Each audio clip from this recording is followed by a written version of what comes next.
Hi friends, మీరు చూస్తున్నది English Paradise YouTube channel. నేను మీ వేణు. ఈ వీడియోలో మీరు ఏం నేర్చుకోబోతున్నారంటే Telangana state intermediate first year ఇంగ్లీష్లో ఉన్న పోయం మీరు నేర్చుకోబోతున్నారు. ఆ పోయం పేరేంటో చూద్దాం. The royal tombs of Golconda. The royal tombs of Golconda. ఇది రాసింది ఎవరు? సరోజిని నాయుడు. సో ఈ పోయంని ఈ వీడియోలో మనం నేర్చుకోబోతున్నాం. సో ఈ వీడియోలోకి వెళ్ళడానికి ముందు మీరు ఏం చేయాలంటే ఇప్పటి వరకు నా యూట్యూబ్ ఛానల్ కనుక మీరు సబ్స్క్రైబ్ చేయకపోతే ఇప్పుడే సబ్స్క్రైబ్ చేయండి. అలాగే మీ ఫ్రెండ్స్కి ఈ ఇన్ఫర్మేషన్ ఇవ్వండి. సో ఇంగ్లీష్ ప్యారడైజ్ యూట్యూబ్ ఛానల్లో ఇంటర్మీడియట్ తెలంగాణకు సంబంధించిన intermediate first year and second ఇయర్కి సంబంధించిన all lessons, poems, short stories and grammar topics videos upload చేయబడ్డాయి. సో కాబట్టి మీ ఫ్రెండ్స్కి ఈ ఇన్ఫర్మేషన్ షేర్ చేసి వాళ్ళని కూడా ఈ వీడియోస్ చూడమని చెప్పండి. అలాగే వాళ్ళని కూడా సబ్స్క్రైబ్ చేయమని చెప్పండి. సో మనం ఆలస్యం చేయకుండా వీడియోలోకి వెళ్ళి ఇవాళ ఈ ఫస్ట్ ఇయర్ ఇంగ్లీష్లో ఉన్న పోయంని నేర్చుకోబోతున్నాం. అదేంటంటే the royal Tomes of Golconda, రాసింది సరోజిని నాయుడు. సో సరోజిని నాయుడు గురించి మనం కొంచెం నేర్చుకుందాం. ఇంట్రడక్షన్ ఈ పోయెట్ గురించి. సో మన ఇండియాకు సంబంధించిన పోయెట్ ఈమె సరోజిని నాయుడు. ఈమె 1879లో పుట్టడం జరిగింది. She was born in 1879 and died in 1949. 1879లో సరోజిని నాయుడు పుట్టడం జరిగింది. 1949లో ఆమె చనిపోవడం జరిగింది. సో తన గురించి కొంచెం నేర్చుకుందాం. సరోజిని నాయుడు గురించి చాలా ఫేమస్ పోయెట్ ఈమె, చాలా మంచి వ్యక్తి అన్నమాట. So one of the most illustrators daughter of India. So ఈమె ప్రఖ్యాతిగాంచిన వ్యక్తిగా ఉంది. దేనికి ప్రఖ్యాతిగాంచిన వ్యక్తిగా ఉండడం జరిగిందంటే డాటర్ ఆఫ్ ఇండియా, భారతదేశపు కుమార్తెగా ఈమెకు పేరు ఉంది. సో ప్రఖ్యాతిగాంచిన పేరు ఈమెకు ఉండడం జరిగింది, ప్రసిద్ధి చెందిన పేరు ఉండడం జరిగింది. అది ఏంటి అంటే భారతదేశానికి ఈమె సో ఒక కుమార్తె లాగా అనే పేరు ఈమెకు ఉండడం జరిగింది. నెక్స్ట్ వన్ చూద్దాం. Born in Hyderabad to Bengali parents. So ఈమె ఎక్కడ పుట్టిందంటే మన హైదరాబాద్లో, తెలంగాణలో ఉన్న హైదరాబాద్లో పుట్టడం జరిగింది. సో వీళ్ళ పేరెంట్స్ ఏ స్టేట్కి సంబంధించిన వాళ్ళంటే బెంగాల్కి సంబంధించిన వాళ్ళు. సో ఈ బెంగాల్ పేరెంట్స్కి సో ఈమె హైదరాబాద్లో పుట్టడం జరిగింది. సో నెక్స్ట్ చూద్దాం. She wrote several poems primarily to promote the glory of Indian culture and history worldwide. ఈమె చాలా చిన్నగా ఉన్నప్పుడే ఈమె చాలా తెలివిగలది, అంటే బాగా తెలివి ఉన్న వ్యక్తిగా ఉంది. ఎవరు? మన సరోజిని నాయుడు. సో ఈమె చాలా చిన్న ఏజ్లోనే పోయట్రీ రాయడం స్టార్ట్ చేసింది, అంటే పోయమ్స్ రాయడం స్టార్ట్ చేసింది. ఎవరు? సరోజిని నాయుడు రాయడం జరిగింది. సో ఆ పోయమ్స్లలో ఏది చెప్పేది, ఈమె ఎప్పటికీ ఏం తెలియజేసేది అంటే గ్లోరీ. గ్లోరీ అంటే గొప్పతనం. దేని యొక్క గొప్పతనం? Indian culture. సో భారతదేశానికి ఏమేమి సాంప్రదాయాలు ఉన్నాయి, సో ఆ సాంప్రదాయాల యొక్క గొప్పతనం ఏంటి, భారతదేశం యొక్క సాంప్రదాయాలు ఏంటి, వాటి యొక్క గొప్పతనం ఏంటి అనేది, అండ్ హిస్టరీ, భారతదేశం యొక్క చరిత్ర ఏంటి, సో ఎంత గొప్ప దేశము అనేది సో ప్రపంచం మొత్తం తెలియజేయడానికి ఈమె పోయమ్స్లో భారతదేశం యొక్క సాంప్రదాయాలు ఎంత గొప్పవి, భారతదేశం యొక్క చరిత్ర ఎంత గొప్పది అనేది పోయమ్స్ ద్వారా తెలియజేశారు. ఎవరు? మన సరోజిని నాయుడు. నెక్స్ట్ చూద్దాం. She was a humanist, social activist and played a prominent role in Indian freedom struggle. So ఈమె హ్యూమనిస్ట్, మానవతావాది. అంటే ఎవరికైనా మానవులకి ఇబ్బంది కలిగినప్పుడు సో ఈమె ముందుండి సహాయం చేసేది. And social activist, సామాజికవేత్త.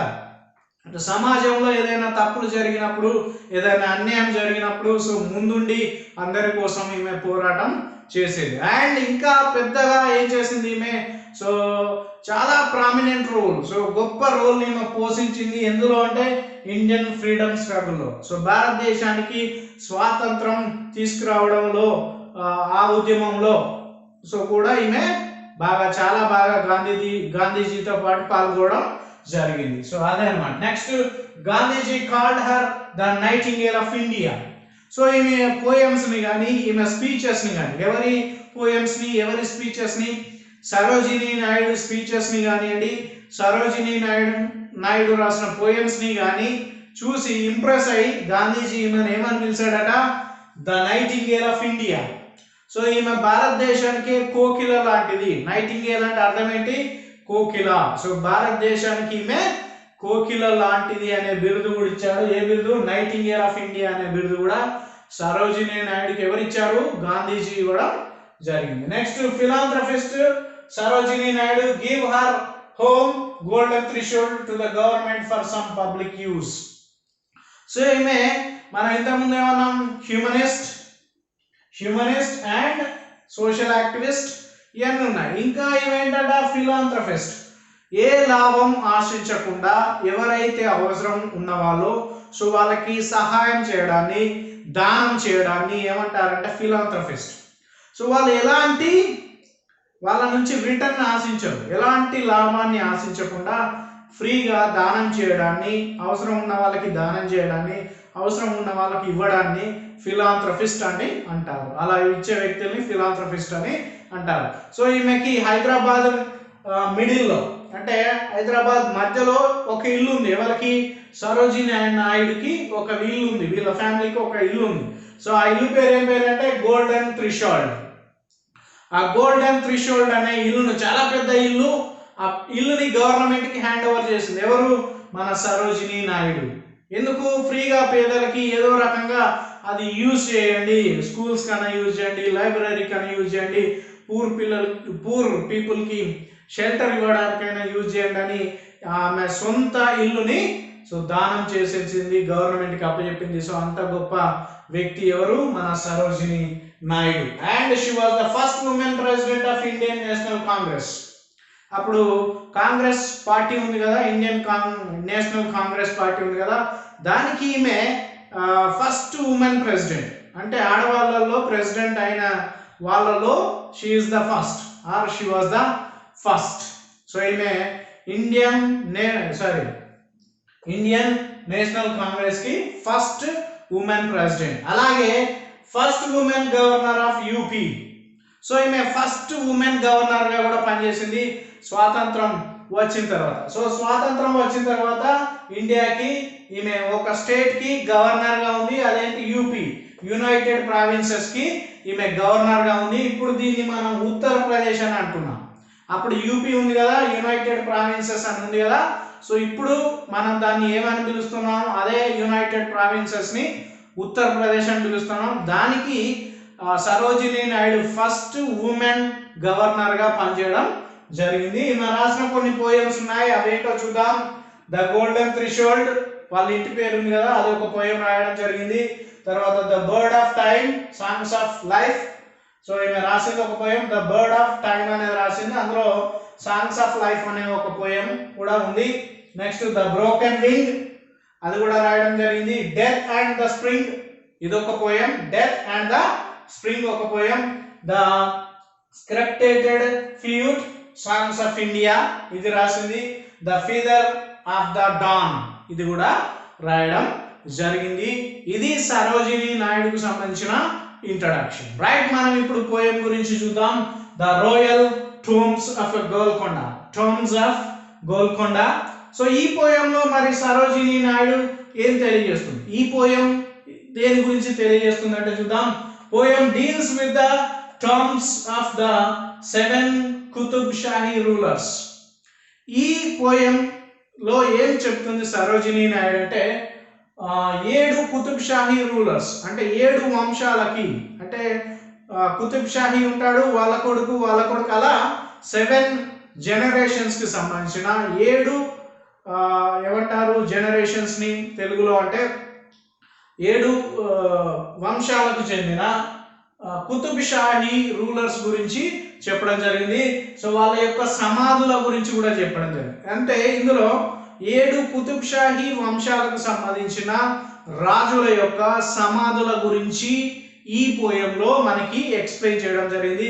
సో వాళ్ళ గొప్పతనం ఏంటి, వాళ్ళ వైభవం ఏంటి, వాళ్ళు కట్టించిన కట్టడాలు ఎలా ఉన్నాయి, వాళ్ళు చేసిన యుద్ధాలు ఎలా ఉన్నాయి అనేది, సో ఈ కుతుబ్ షాహీల గొప్పతనాన్ని, సో వారి యొక్క సమాధుల యొక్క గొప్పతనాన్ని కూడా ఈ పోయంలో తెలియజేయడం జరిగింది. మరి ఈ కుతుబ్ షాహీల యొక్క సమాధులు ఎక్కడ ఉన్నాయంటే 2 కిలోమీటర్ల దూరంలో ఉన్నాయి. దేనికి? గోల్కొండ ఫోర్ట్ ఉంది కదా, మనకి గోల్కొండ ఫోర్ట్ ఉంది కదా హైదరాబాద్ లో. సో ఆ గోల్కొండ ఫోర్ట్, గోల్కొండ కోట ఉంది కదా, ఆ గోల్కొండ కోటకి 2 కిలోమీటర్ల దూరంలో ఈ కుతుబ్ షాహీల యొక్క సమాధులు ఉండడం జరిగింది.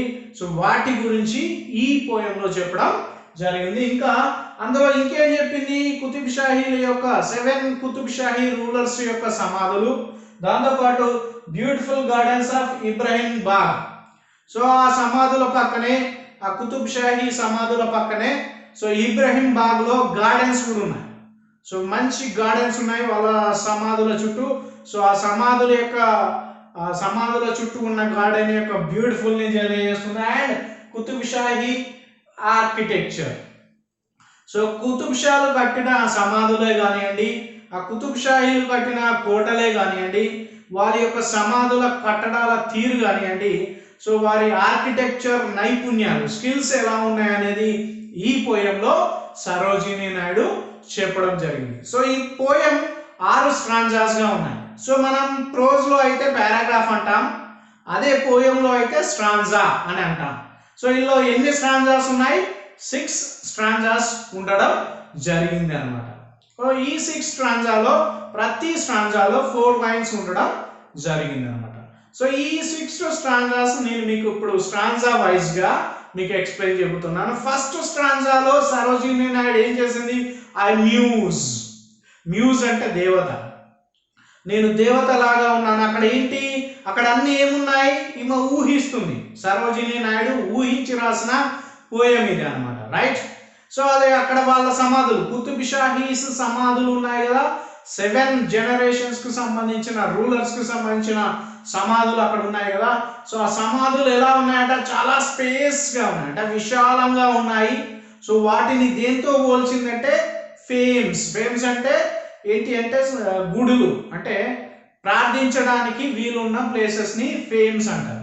ఫేసెస్ అనే ఉంది అందులో. సో అది ఒకసారి చూసుకోండి ఆ వర్డ్. సో అక్కడ వాళ్ళ సమాధుల్ని దేంతో పోల్చింది? కుతుబ్ షాహీ యొక్క సమాధుల్ని దేంతో పోల్చింది అంటే గుడులు, ప్రార్థన ప్రదేశాలుగా ఆమె పోల్చడం జరిగింది. అక్కడ చాలా సమాధులు ఉన్నాయి. ఎందుకంటే 7 జనరేషన్స్ కు సంబంధించిన 7 జనరేషన్ రూలర్స్ కు, కుతుబ్ షాహీ రూలర్స్ యొక్క సమాధులు అక్కడ ఉన్నాయి కాబట్టి సో వాటిని చాలా స్పేషియస్ గా ఉన్నాయట, అవి చాలా విశాలంగా ఉన్నాయట సమాధులు. సో ఆ సమాధుల్ని దేంతో పోల్చిందంటే గుడులు లేదా ప్రార్థన మందిరాలుగా ఆమె పోల్చడం జరిగింది. సో ఎలా ఉన్నాయట? చాలా స్పేషియస్ గా ఉన్నాయి, విశాలంగా ఉన్నాయి. అక్కడ ఏంటి? దట్టమైన చీకటి ఉందట. ఆ దట్టమైన చీకటిని ఏది కాపలా కాస్తుందట? డస్ట్, ధూళి లేదా దుమ్ము. అంటే ఆ సమాధులో ఎలా ఉన్నాయట? చాలా చీకటితో అలుముకొని ఉన్నాయి, దట్టమైన చీకటితో అలుముకున్నాయి. ఆ సమాధుల మీద చుట్టుపక్కల మొత్తం ఏది కవర్ చేసింది? డస్ట్ కవర్ చేసింది. అంటే ఆ సమాధుల చుట్టుపక్కల, ఆ సమాధుల మీద ఏం పడింది? మొత్తం డస్ట్ పడిపోయింది.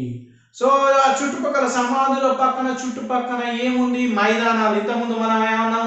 ఇబ్రహీం బాగ్ లో గార్డెన్స్ ఉన్నాయి. సో ఆ గార్డెన్స్ ఇప్పుడు ఎలా ఉన్నాయట? ఎండిపోయిన మైదానాలుగా కనిపిస్తున్నాయి. అంటే అక్కడ ఏమీ కళ లేదు. దట్ మీన్స్ ఆ సమాధుల దగ్గర ఏమైనా కళ ఉందా? ఏమీ కళ లేదు. ఇవన్నీ ఏం తెలియజేస్తున్నాయి? సో ఇప్పుడు వరకు చెప్పిన అన్ని సిచ్యువేషన్స్ ఏమి తెలియజేస్తున్నాయి అంటే మీరు పూర్వకాలంలో చేసిన గొప్ప యుద్ధాలను అవి గుర్తు చేస్తున్నాయి. మీరు చేసిన గొప్ప యుద్ధాన్ని, పూర్వకాలంలో మీరు చేసిన గొప్ప యుద్ధాలని అవి నాకు గుర్తు చేస్తున్నాయని ఫస్ట్ స్ట్రాంజాలో సరోజినీ నాయుడు చెప్పడం జరిగింది. నెక్స్ట్ సెకండ్ స్ట్రాంజాకి వెళ్తే ఇలా ఊహించుకున్న సరోజినీ నాయుడు పోయం రాస్తూ ఒకసారి ఆగిపోయి తన డ్రీమ్లోకి వెళ్ళింది, కళలోకి వెళ్ళింది. ఆ కళలో ఎవరి యొక్క మాటలు వినబడుతున్నాయంటే ఎవరైతే కుతుబ్ షాహీ రూలర్స్ ఉన్నారో వాళ్ళ యొక్క మాటలు ఆమెకి గాలిలో వినబడుతున్నాయి. ఆమె చుట్టుపక్కల ఉన్న గాలిలో ఎవరి వాయిసెస్ వినబడుతున్నాయంటే ఆ కుతుబ్ షాహీ వాయిసెస్ ఈమెకి వినబడుతున్నాయి. సో ఆ వాయిసెస్ ఎలా ఉన్నాయి అంటే వాటిని వాయిసెస్ ని టైడ్స్ లాగా పోల్చాడు, అలలు లాగా పోల్చడం జరిగింది సరోజినీ నాయుడు. అవి ఎలా ఉన్నాయంటే నెమ్మది లేని శాంతి లేని అలల్లాగా ఈమెకు వినిపించడం జరిగింది. ఎవరికి? సరోజినీ నాయుడుకు వినిపించడం జరిగింది. సో వారి యొక్క కుతుబ్ షాహీ రూలర్స్ ఎవరైతే ఉన్నారో వాళ్ళ యొక్క ఆత్మల యొక్క శబ్దము ఈమెకు వినిపించడం జరిగింది ఆ డ్రీమ్లో. సో అవి ఎలా ఉన్నాయంటే వాళ్ళ యొక్క వాయిసెస్ శాంతి లేకుండా నెమ్మది లేకుండా ఉండడం జరిగింది. సో వాటితో పాటు ఇంకా ఏం వినపడిందట సరోజినీ నాయుడుకు ఆ గాలిలోనే అంటే ఆ రాజులు వాడిన కత్తులు మనం ఫైట్ చేస్తున్నప్పుడు రాజులు కత్తులతోనే అప్పుడు ఫైట్ చేసేవారు. సో ఆ కత్తుల యొక్క శబ్దం ఇలా టచ్ అవుతున్నప్పుడు కత్తుల యొక్క శబ్దం మ్యూజిక్ లాగా వినబడుతుంది. మళ్ళీ అలాగే ఈ కత్తులు ఇలా ఫైట్ చేస్తున్నప్పుడు రాజులు భటులు కానీ సో అవి మెరుస్తూ కనబడ్డాయి. గ్లిమరింగ్ అంటే మెరుస్తూ కనబడ్డాయి.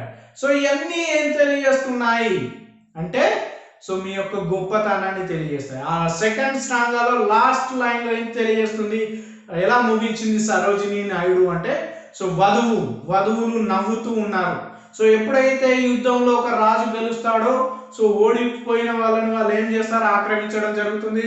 ఎవరైతే గెలుస్తారో ఆ రాజ్యం అంతా సంబరాలు చేసుకోవడం జరుగుతుంది. అలా మీరు చాలా దేశాలని ఓడించి సంబరాలు చేసుకున్నారు. ఆ సంబరాల్ని దేనితో పోల్చాడు? వధువు బ్రైడ్తో పోల్చడం జరిగింది. ఆ బ్రైడ్ ఎలా ఉంది?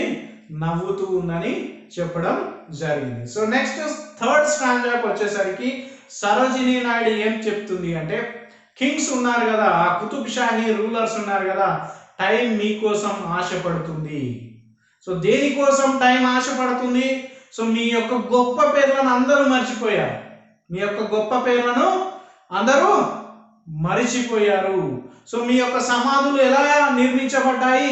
ఒక వరుసలాగా, పర్వతాలు ఎలాగైతే ఒక వరుసలాగా ఉంటాయో, కొండలు ఒక విధంగా వరుసలో ఉంటాయో మీ యొక్క కట్టడాలు లేదా మీ యొక్క సమాధులు కూడా వరుసగా నిర్మించబడి ఉన్నాయి. సో అవి ఏం తెలియజేస్తున్నాయి? ఆ కట్టడాలు లేదా సమాధులు వరుసగా నిర్మించబడ్డ సమాధులు, వరుసగా అంటే ఒకదాని తర్వాత ఒకటి నిర్మించబడ్డాయి. మీ యొక్క గొప్పతనాన్ని, మీ యొక్క వైభవాన్ని అవి తెలియజేయడం జరుగుతుంది అని సో థర్డ్ స్టాంజాలో మనకి చెప్పండి. నెక్స్ట్ ఫోర్త్ స్టాంజాకు వచ్చేసరికి చాలా శతాబ్దాలు గడిచిపోయినప్పటికీ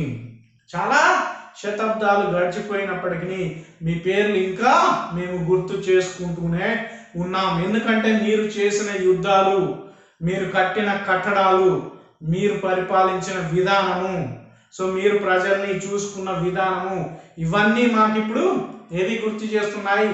అవి గుర్తు చేస్తున్నాయి. సో మీ యొక్క కట్టడాలు కూడా మీ యొక్క గొప్పతనాన్ని గుర్తు చేస్తున్నాయి. ఇక్కడ మనం చెప్పాం కదా కుతుబ్ షాహీ ఆర్కిటెక్చర్ కూడా తెలియజేస్తుంది. అంటే వారి యొక్క కట్టడాలు ఎలా నిర్మించారు అనేది కూడా సరోజినీ నాయుడు పోయిన ద్వారా తెలియజేస్తుంది అని చెప్పాను కదా. సో వారి యొక్క కట్టడాల యొక్క గొప్పతనాన్ని, వాళ్ళు కట్టించే విధానాన్ని, ఆ యొక్క టెక్నాలజీ, అప్పుడు వాళ్ళ యొక్క టెక్నాలజీని సో ఎంత గొప్పగా పొగిడిందంటే అవి ఇప్పటికీ మిమ్మల్ని మర్చిపోయినప్పటికీ మీ యొక్క గొప్పతనాన్ని మాకు అవి గుర్తు చేస్తున్నాయి.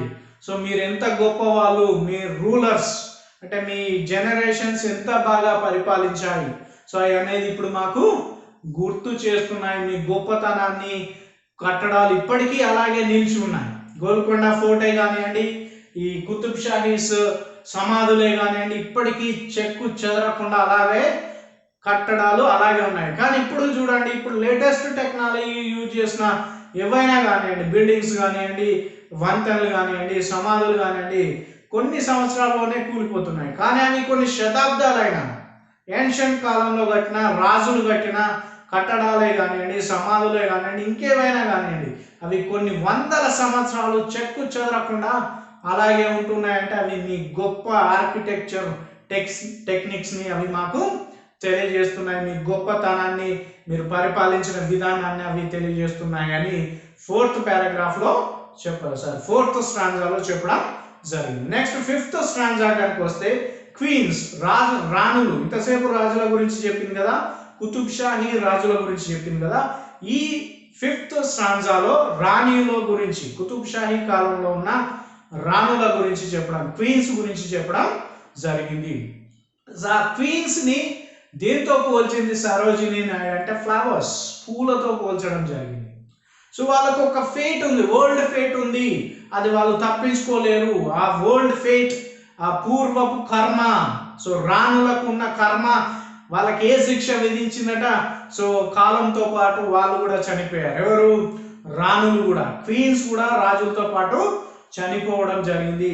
సో వాళ్ళ యొక్క సమాధుల్లో వాళ్ళ యొక్క శరీరాలు వేడితో పోల్చింది సరోజినీ నాయుడు అంటే సో పూలతో పోల్చడం జరిగింది. సమాధుల్లో క్వీన్స్, రాణుల యొక్క శరీరాలు అందులో పెట్టడం జరిగింది. ఎందులో? సమాధులలో పెట్టడం జరిగింది. ఆ సమాధులలో మీ శరీరాలు, దట్ మీన్స్ మీ డెడ్ బాడీస్ పెట్టినప్పటికీ ఆ మీ డెడ్ బాడీస్ ఎంత బ్యూటిఫుల్గా ఉన్నాయి, ఫ్లవర్స్ అయితే ఎంత శుతిమేత్తంగా ఉంటాయో, ఎంత సాఫ్ట్గా ఉంటాయో, మీ బాడీస్ కూడా అలాగే ఉన్నాయి. కానీ డెత్ అనేది is a truth. Death is a truth and it's a viral, it is place in your life, vital role in your life. So death అనేది ప్రతి ఒక్కరికి ఏంటి, చావు అనేది తప్పనిసరి, అది మన నిజ జీవితంలో కంపల్సరీ కావాల్సిన కార్యక్రమం అని ఎవరు చెప్పారు? సో సరోజినీ నాయుడు చెప్పారు. చావు అనేది దేంతో పోల్చడం జరిగింది? నిజంతో పోల్చడం జరిగింది. చావు నిజమే, మీరే చూడండి, పుట్టిన ప్రతి వాళ్ళు చావక తప్పదు. సో ప్రతి ఒక్కరూ చావాల్సిందే, అది నిజము, మనం ఒప్పుకోవాల్సిన నిజము, అది కంపల్సరీగా జరుగుతుంది. కానీ ఆ చావు కూడా మీ యొక్క బ్లూజం, మీ యొక్క వికసించే విధానాన్ని, మీ యొక్క గొప్పతనాన్ని నాశనం చేయలేకపోయింది. ఎవరి గొప్పతనాన్ని? రాణుల యొక్క గొప్పతనాన్ని, రాజుల యొక్క గొప్పతనాన్ని. ఏది? కుతుబ్ షాహీస్ రాణి రాజుల యొక్క గొప్పతనాన్ని అది కూడా నాశనం చేయలేకపోయింది. ఏది? చావు అనేది మీ యొక్క గొప్పతనాన్ని అది నాశనము చేయలేకపోయింది. సో మీరందరూ గొప్పవాళ్ళు అని ఏది ప్రూవ్ చేసింది? మీకు చావు వచ్చినప్పటికీ అది ప్రూవ్ చేయలేకపోయింది. చావు కూడా మిమ్మల్ని జయించలేకపోయింది మీ గొప్పతనాన్ని చెప్పడానికి. సో నెక్స్ట్ స్ట్రాంజాలో ఏం చెప్పిందంటే, ప్రతి కొత్త సంవత్సరం నైటింగేల్స్, బల్స్ అని ఉన్నాయి, బియుఎల్ బుల్స్ అంటే ఇక్కడ బుబుల్స్ అన్నట్టు బియుఎల్ బుల్బుల్స్ అంటే ఇక్కడ అర్థం ఏంటి అంటే నైటింగేల్, కోకిలలు అని అర్థం, అక్కడ బర్డ్స్ అని అర్థం. ప్రతి కొత్త సంవత్సరం కోకిలలు మీ గురించి పాడడం మొదలుపెట్టాయి, మీ గురించి పాడుతున్నాయి. ప్రతి new year, every new year nightingales అంటే కోకిలలు మీ గురించి పాడడం జరుగుతుంది. సో ఆ పాటల ద్వారా, ఏవైతే కోకిలలు పాటలు పాడడం జరుగుతుందో, సో ఆ పాటల ద్వారా మీరు తిరిగి జన్మిస్తున్నారు. అంటే కోకిలలు ఈ కుతుబ్ షాహీస్ రూలర్స్ గురించి, కింగ్స్ గురించి, క్వీన్స్ గురించి వారి గొప్పతనాన్ని పాడడం సింగ్ చేయడం జరుగుతుంది. అలా పాడినప్పుడు మీరు మళ్ళీ తిరిగి జన్మిస్తున్నారు. సో ఎప్పుడైతే స్ప్రింగ్, వసంతకాలం వస్తుందో మీ యొక్క అందము సో మళ్ళీ పెరుగుతుంది అని ఆ థర్డ్ లైన్లో రాయడం జరిగింది 6th స్ట్రాంజాలో. వసంతకాలం దేనికి చిహ్నము? సో కొత్త పువ్వులు, కొత్త ఆకులు అంటే కొత్తదనానికి చిహ్నంగా మనం తీసుకుంటాం వసంతకాలాన్ని, స్ప్రింగ్ని. సో ఆ కాలంలో మీ యొక్క అందము పెరుగుతుంది, సో వికసిస్తుంది. అక్కడ అందము, బ్యూటీ అంటే అందము కాదు, గొప్పతనము అని సరోజినీ నాయుడు యొక్క అర్థం అన్నమాట. సో సరోజినీ నాయుడు అక్కడ అందంతో దేన్ని పోల్చింది? ఈ రాజులు, రాణుల యొక్క గొప్పతనాన్ని పోల్చడం జరిగింది. అంటే వసంత కాలంలో ఆ గార్డెన్లో, సమాధుల చుట్టూ ఉన్న గార్డెన్లో సో మళ్ళీ చెట్లు చిగురించడం జరుగుతుంది, పూలు పూయడం జరుగుతుంది. ఎక్కడ చూసినా గ్రీనరీనే కనబడుతుంది. సో కాబట్టి మీ యొక్క గొప్పతనం మళ్ళీ ఏ సీజన్లో గొప్పగా కనిపిస్తుంది, అందంగా కనిపిస్తుంది అంటే స్ప్రింగ్ సీజన్లో, వసంతకాలం సీజన్లో మీ యొక్క గొప్పతనాన్ని మళ్ళీ మేము చూడగలుగుతామని చెప్పడం జరిగింది. లాస్ట్ లైన్లో ఏం తెలియజేయడం జరిగింది? సో ఆ వసంతకాలంలోనే, ఆ స్ప్రింగ్ సీజన్లోనే ఇంకా ఏమి పెరుగుతాయి అక్కడ అంటే పొమోగ్రానైట్ గ్రూవ్స్. పొమోగ్రానైట్స్ అంటే దానిమ్మ తోటలు పెరుగుతాయి. కిండిల్ అంటే to start growing. What is the meaning of Kindle? To start growing అంటే పెరగడం స్టార్ట్ చేస్తాయి. అప్పటి వరకు చనిపోయినా, అప్పటి వరకు కనిపించని దానిమ్మ తోటలు ఆ స్ప్రింగ్ సీజన్లోనే పెరగడం జరుగుతుంది. దట్ మీన్స్ మీ యొక్క గొప్పతనం వాటితో పాటు పెరగడం జరుగుతుంది. ఎప్పుడైతే ప్రతి సంవత్సరం మేము మిమ్మల్ని గుర్తు చేసుకుంటామో, మీ యొక్క పరిపాలించిన విధానాన్ని గుర్తు చేసుకుంటామో, మీ యొక్క గొప్పతనాన్ని గుర్తు చేసుకుంటామో, మీ యొక్క గొప్ప కట్టడాన్ని గుర్తు చేసుకుంటామో, మీ ఆర్కిటెక్చర్ స్కిల్స్ని ఎప్పుడైతే మేము గుర్తు చేసుకుంటామో అప్పుడు మీరు మళ్ళీ తిరిగి జన్మిస్తున్నారు అని ఆ స్టాంజా యొక్క మీనింగ్. సో ఇది ద రాయల్ టోంబ్స్ ఆఫ్ గోల్కొండ. ఇది సరోజినీ నాయుడు రాసిన పోయం. ఈ వీడియో కనుక మీకు నచ్చినట్టయితే లైక్ చేయండి, మీ ఫ్రెండ్స్కి షేర్ చేయండి, అలాగే మీ ఫ్రెండ్స్ని నా యూట్యూబ్ ఛానల్ని సబ్స్క్రైబ్ చేయమని చెప్పండి. Thank you friends.